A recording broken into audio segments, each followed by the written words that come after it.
Wenn man sich das hochrechnet, ne, andere Leute zahlen zwischen 7.000, 8.000, 9.000 Euro Miete. Wir haben hier 3 und das sind 6.000 Euro, die wir sparen. Da können wir fett Urlaub von machen.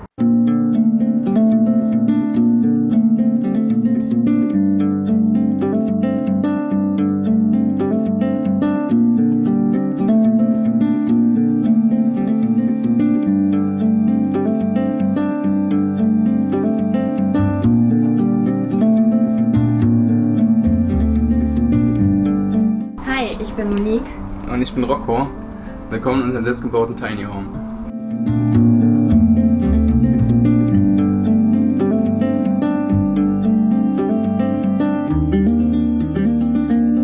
Ja, die ersten 4 Jahre habe ich hier ganz spartanisch gelebt. Einfach nur ohne große Dämmung. Hier stand vorher ein alter Wohnwagen, der da draußen jetzt steht. Und ja, dann ging es los. Ne? Vor 2 Jahren haben wir dann hier alles komplett platt gemacht, abgerissen. Und ja, dann haben wir so nach und nach alles gebaut, wie es jetzt ist. Also wir haben hier erst unten am Boden angefangen, alles komplett platt gemacht. Hier durfte man kein festes Fundament hinbauen, deswegen haben wir das mit so einer Perlmuttdämmung gemacht und dann noch Spanplatten drüber und einfach so ein schwimmendes System sozusagen. Und gegen die aufsteigende Feuchtigkeit haben wir hier so wie so Teerpappen hingemacht. Ja. Und hier haben wir alles komplett mit Holzfaser gedämmt. Also es ist insgesamt 18er Dämmung, also haben wir hier einen Arsch schön warm. Ja. Und ja, heizen tun wir nur mit Elektronik. Also wir haben hier eine Infrarotheizung. Also schon immer dieses Off-Grid-Ding, so ein bisschen halt außerhalb der Gesellschaft, ja, und auch billig, das war schon immer halt geil. Und das erste Projekt, das war tatsächlich in alte Doppeldeckerbus aus London. Da habe ich mir direkt nach meiner Ausbildung mit 20 ein Grundstück gekauft und ja, da habe ich dann so einen Doppeldeckerbus aus London geholt, habe angefangen den auszubauen und wollte dort halt komplett Off-Grid leben. Und wie es dann halt so ist in Deutschland, ja, dann kamen sie und haben gesagt, hier Junge, kannst du hier nicht machen. In 2 Wochen ist das Ding weg, ansonsten 10.000 Euro Strafe. Dann kam ein Freund, Geld geliehen, er konnte es nicht zurückzahlen, er hat gesagt, ey, ich habe hier einen Campingplatz und dann machen wir doch einfach Schulden gegen Campingplatz. So. Und da dachte ich mir, okay, komm, schaue ich mir an und so bin ich dann hier rangekommen. Ja, und zu dem Zeitpunkt habe ich dann in der WG gewohnt, war dann halt immer mal hier gewesen, zwischenzeitlich, und dann irgendwann war ich nur noch hier. Und ja, dann war noch die Zeit, wo ich auch gereist bin. Na, dann konnte man immer reisen, hat dann hier seine billige Base gehabt und das ging so 4 Jahre und ja, man spart Miete, ja, man ist flexibel, man kann jederzeit weg, man hat nicht irgendwie so Notarkosten oder so, wenn man sich zum Beispiel ein Haus holt, bist du wieder notarkostenlos, du hast Grundsteuer und es ist sozusagen noch das letzte Schlupfloch eigentlich für so ein bisschen Freigeist. Also ich glaube, viel mehr Schlupflöcher in der Richtung gibt es in Deutschland kaum noch. Und ja, wir verbringen hier sozusagen unsere Freizeit und haben ja das ganze Jahr hier unsere Freizeit, wo wir hier sind. Und es ist ja in dem Sinne nicht unbedingt so gern gesehen. Ja, und deswegen sind wir halt hier in unserer Freizeit. Ja, am Anfang war das hier als Singlebude konzipiert und dann kam die Monique dazu und dann haben wir hier nochmal kräftig umgestellt. Vorher war hier nur ein Bett, was halb so groß war, also tatsächlich ein kleines Bett. Und der Schrank hier, der war auch noch halb so groß. Ja, und jetzt ist es genau richtig. Ja, jetzt ist es so, wie es sein soll für 2 Personen. Das Besondere ist eigentlich eher unser, ja, wie soll ich das nennen? Das Insel? ist ja genau unsere Insel. Die kannst du verschieben, wenn du möchtest. Und ist eigentlich auch recht cool als Bar. Wir haben sie noch nie verschoben. Nee. Das war eigentlich eher von dir noch als bei deiner Single-Wohnung so gedacht. Es war sozusagen die wilde Partyzeit. Ja, und da haben wir gesagt, okay, hier, zack, das Ding wird hier reingeschoben. Dann hat man hier ein bisschen freie Fläche und kann hier Halligalli machen und auch tanzen. Aber passiert ist es dann tatsächlich nicht. Also wir haben hier gefeiert, aber diese Insel, die ist immer dort geblieben. Ja, und ansonsten, also Wohnzimmer war ja auch definitiv draußen der Garten. Und da haben wir schon manchmal mit 20 Leuten gesessen, ja, und haben hier es krachen lassen. Ja, ansonsten haben wir ein Induktionskochfeld. Wir haben einen kleinen Kühlschrank, mehr brauchen wir eigentlich auch nicht. Im Sommer ist die Halligalli und Leben. Das ist auch dann genau die Jahreszeit, wo man selber halt aufgeht und wo man halt so auch nach außen ist, ein Halligalli ist und auch Leute hier hat, und das harmoniert dann ganz gut. Und im Winter ist ja genau hier dieses umgekehrte Bild. Hier ist tote Hose, hier ist nix.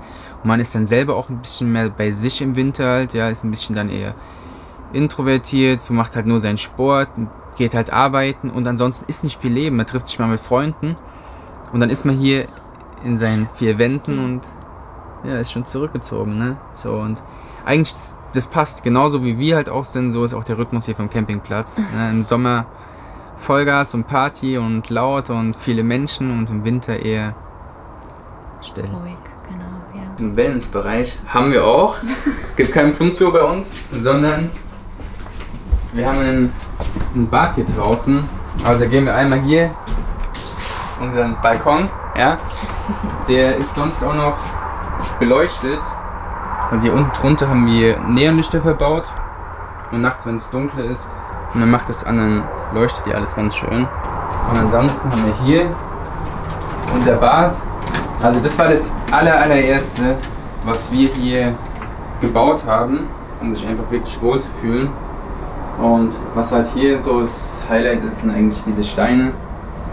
Und ja, ansonsten ist es ganz spontan, nicht einfach nur ein Klo, die Dusche und alles halt ein bisschen in, kann man sagen, schick gehalten, oder ich weiß nicht, also wir finden es schick.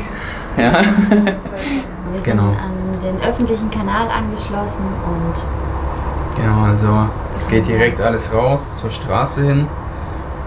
Wasser haben wir auch das ganze Jahr. So, und wenn man halt mal weg ist, was hier halt wirklich immer anfällig ist, das sind halt die Leitungen, die platzen halt. Also ganz am Anfang des ersten Jahr ist hier alles geplatzt. Und man konnte mir alles komplett halt rausreißen. Und das war dann sozusagen auch der Startschuss für den Bau vom Bad. Und dann haben wir halt draußen noch alles so normal gelassen mit dem Wohnwagen, wie ich vorhin schon gesagt hatte. Ja, und dann vor 2 Jahren halt die Vollgas gegeben und dann, jetzt ist es so, wie es ist. Ja. ja, ich bin hier ins gemachte Nest dazugestoßen, würde ich mal sagen. Genau, ja, aber jetzt ist es zu zweit, ist es perfekt. Ja. Ja.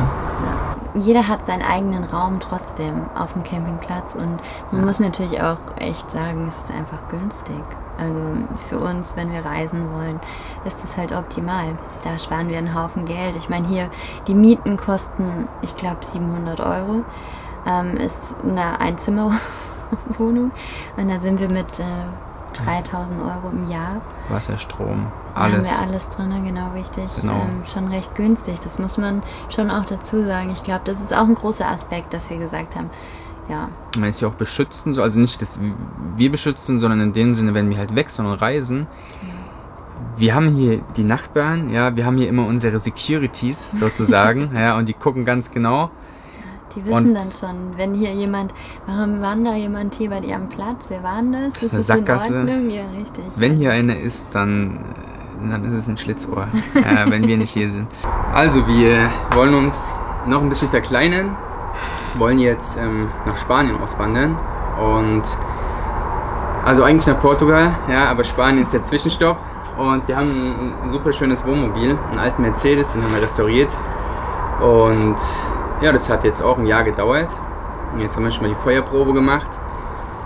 Wir waren einen Monat mit ihm unterwegs in Portugal und in Spanien, haben uns da ein bisschen umgeschaut und ja, jetzt wollen wir da komplett reinziehen.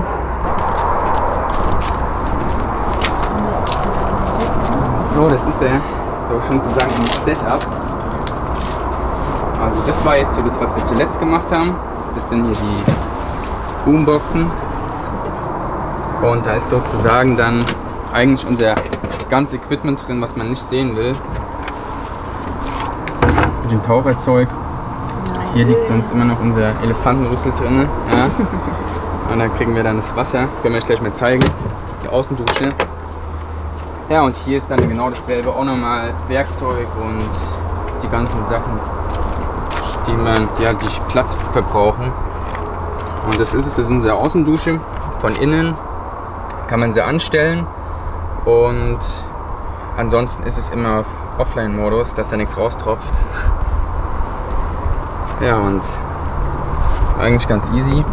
Jetzt haben wir halt leider kein Wasser drin, aber sonst könnt ihr euch das so vorstellen.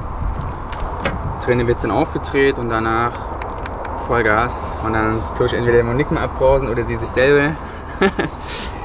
Also das ist ein 309D von Mercedes. Die Ausstattung innen drin ist von James Cook, also von Westfalia, und James Cook ist die Serie. Trotz, dass wir so nah beieinander sind, wir sagen auch mal, noch ein Raum wäre ganz schön, aber an schlechten Tagen. Ja, richtig. Aber gut, man kann halt trotzdem auch seine Wege gehen. Ja, genauso hier. Also ich würde gerade sagen, hier ist es ich fühle mich hier viel freier als bei uns im Haus. Und wir sind einfach von Mini zu Mini. Zu Mikro, ja. Es ist wirklich hier. Ja, gehen wir uns noch weniger auf den Nerv, als wenn wir im Tiny House sind. Das ist wirklich. Und selbst hier, du gehst raus, du machst die Tür auf, dann gehst du mal eine Runde ums Meer halt, ja, wenn man halt wirklich mal irgendwie, wenn man halt mal sich nicht sehen kann für einen kurzen Moment. Aber trotzdem, danach ist man wieder halt cool, ja, und dann, ja.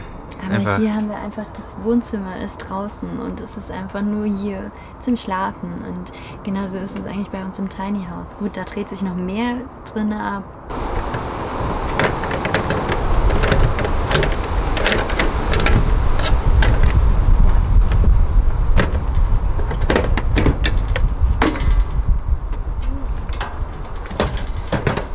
Dann haben wir hier einmal unser Kochfeld drin.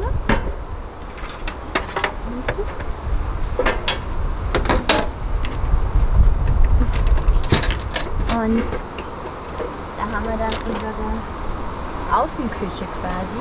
Die machen wir. Ich glaube, du musst das mal halten. So, ja.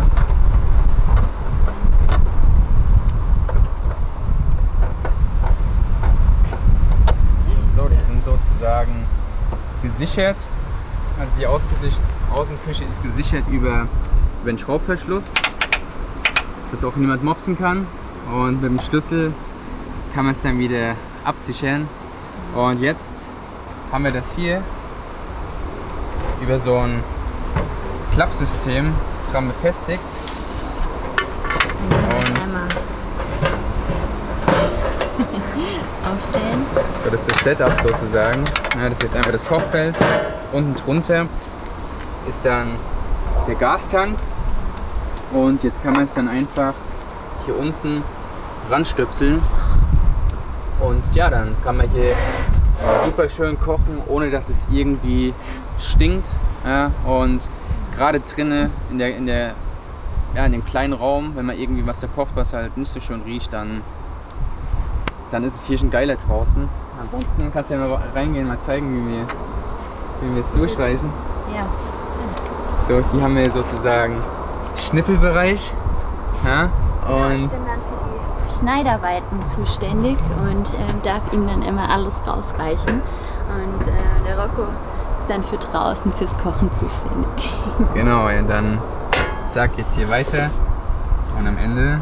Was auch noch ganz praktisch ist, dass wir es mehrfach benutzen können quasi. Ja. Wenn wir feststecken, können wir es sind ja Sandbleche, dann auch zum, wie sagt man? Ja, zum Rausfahrhilfe eigentlich nehmen. Genau, also so, wir hoffen mal, dass wir nicht da in den Genuss kommen, das mal tun zu müssen. Ja, ist schon eher so, ich kann schon sagen, für die Optik, ja, und als Außenküche, also dafür benutzen wir es. Ne?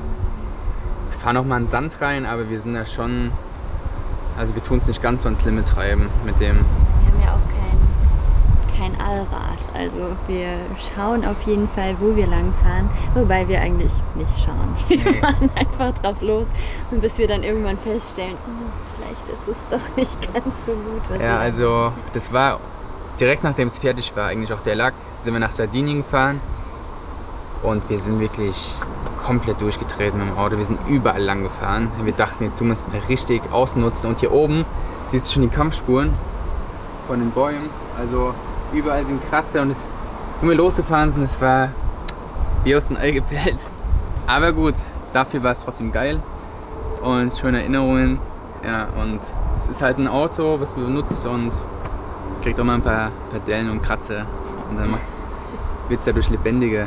Rocco möchte weg. Er möchte aus Deutschland raus. Ich hatte hier meinen Job oder habe ja auch noch meinen Job hier und war auch damit total happy. Irgendwann hat es sich nur nicht mehr richtig angefühlt. Also es war halt einfach dieses, ich mache das, weil ich es machen muss und weil ich es machen soll und das ist natürlich in der Gesellschaft anerkannt, was ich mache und ich arbeite beim Amtsgericht und dann ist es natürlich schön, wenn man draußen erzählen kann, ich arbeite beim Amtsgericht, beim Amtsgericht und es ist so ein, ja, aber es ist einfach ein gesellschaftliches Ding und ich habe mich davon jetzt recht gut losgesagt und möchte das Ganze auch gar nicht mehr. Ich möchte nicht mehr meinen Job von morgens bis abends. Ich möchte mein Leben selbst gestalten und ich habe auch richtig Lust, mit CBD zu arbeiten. Das ist so wahnsinnig umfangreich, dieses Ganze, sich da jetzt auch das Wissen anzueignen. Es macht einfach Spaß. Es ist auch was anderes, ja. Nee, es ist nicht nur was anderes, sondern es ist unseres. Also es ist, es ist so für uns einfach, was wir machen. Wir arbeiten nicht für jemanden, sondern wir arbeiten für uns. Genau, es ist ein eigenes Projekt halt, ja. Genau. Du kannst kreativ sein einfach, ja. Man kommt mit guten Menschen zusammen. Einfach Leute, die halt natürlich in dem Feld arbeiten und sind meistens halt auch Leute, die offener sind. Und ja, man hat einen kreativen Partner, man tut die Produkte selbst gestalten, man ist unterwegs, man hat Kundenkontakt, man hat eine Mission dahinter. So ist auch irgendwo dieses Gesundheitsaspekt da. Also ist es halt verrufen, man kennt dieses typische Kiffen-Ding. Ja, ein Hanfblatt ist Kiffen, die tun sich die Bände wegdröhnen und so halt, weil es dazu gemacht wurde. Ja? Aber es ist so eine wundervolle Pflanze, ja, und die kann so viel, ja, die kann so viel Menschen helfen, ja, jetzt nicht nur im Medizinbereich, ja, Papier, Dämmung, Kleidung, ja, und da könnte ich jetzt ewig so weitermachen, ne? Aber nee, da steht halt wie immer da irgendjemand was dahinter, ne? Und da geht es um Geld. Ansonsten haben wir ganz viel Stauraum. Eigentlich reicht er uns vollkommen aus. Wir haben die ehemalige Dusche auch zum Stauraum ausgebaut. So, hier haben wir was richtig Schickes. Einen Dreigaswarner. Und ja, der ist sozusagen da, um zu erkennen, wenn irgendwo Gas ausströmt. Im LKW-Bereich wird der genutzt, um zu erkennen, wenn jemand K.O.-Gas einleitet, weil die werden dann halt oft abgezogen und dann schlafen die gemütlich und zwischenzeitlich räumt einer hinten den LKW leer. Und da haben wir dann gesagt, das wollen wir nicht, holen wir uns, und bis jetzt sind wir aber noch nicht in den Genuss gekommen und sind wir auch froh drum. Was ein Glück, ja. Ja, und jetzt haben wir hier noch eine Dieselheizung verbaut, eine Autotherm R2D, und ja, dann ist es auch bei kalten Tagen hier noch angenehm drin. Also es ist nicht groß gedämmt, unser Van, deswegen, wenn wir hier drinnen sind und es ist kalt, dann läuft das Ding auch durch, ja, und irgendwann, die Wärme verteilt sich hier super, super gut im Boden, da hast du warme Füße, und wenn die Füße warm sind, dann ist der Rest auch warm, ja.